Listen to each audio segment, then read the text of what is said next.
We have been watching Ireland against Wales. They were expected to win. They did win. What would you say about the performance? I think it was okay. It was probably the poorest of the three performances to date for me. I think they were sloppy at times.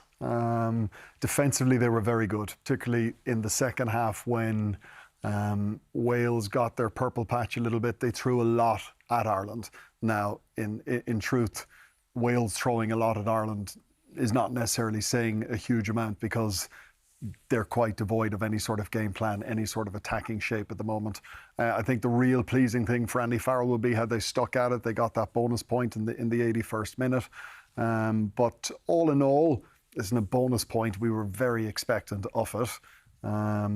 But like I said, I think probably of the three performances to date, that was the one that will disappoint Andy Farrell the most. Okay. When you say sloppiness, what kind of things are you talking about? They never really got into their flow. We didn't see a huge amount of really great rugby from them. Now, we have to bear in mind too that Wales are a poor enough side, and that Ireland team should have been really putting 30 points on them. Now, it doesn't take away from the performance. I'm not sort of trying to be critical here for the sake of it.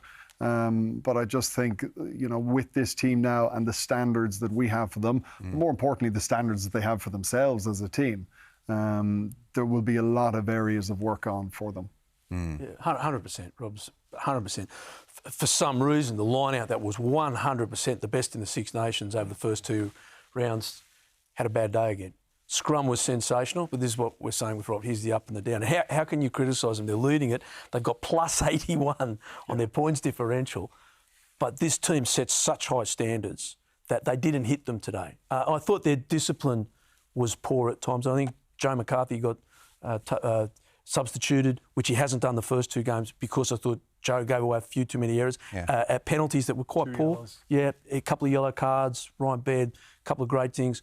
But while it was a performance that was still good enough to beat a very young and developing Wales team, it wasn't Ireland at their best. I don't think there's any doubt about that. To what extent do you think Ireland weren't at their best because deep down in their bones they knew they didn't need to be? I think coming home to the Aviva, that's their 18th straight win at home. That's an unbelievable amount of home wins. Like it's, across the 120 years of Test rugby, that's right up there. I think South Africa might be equaling South Africa now, back about 30 years ago. So this is a phenomenal performance. I think it's hard when they're expected to win, knowing they've got Twickenham and then the chance of Scotland at home. There's no doubt about that because they're human. Yeah. But it was still a good enough performance to win. But one big positive I thought was Frawley at fullback. All of a sudden that was the big kind of question mark. If Hugo Keenan's not fit, where do we go? And that's a real viable option now. Robbie used the word flow. We didn't quite flow. We had moments. I think Ireland looked like they got into that kind of flow and that shape. But it's because of last week. It felt like it was playing unopposed. It looked like a training session. Everybody just knew exactly where they needed to be. Everything just flowed and just looked really nice to watch. As well as that kind of punchiness up front. And yeah, we didn't really have that 80-minute flow. We had long periods of it. To be fair, if there's going to be, if you're going to win ugly, if you're going to describe that as an ugly win ugly, just get the game over the line. 24 points at home to Wales is if that's your ugly win, we're in good shape. And let's not be arrogant. The Welsh ever since Warren Gatland's taken them over, they have fought really hard in defence. And some of their defence today was incredibly brave and effective. So let's not take too much away. Yeah.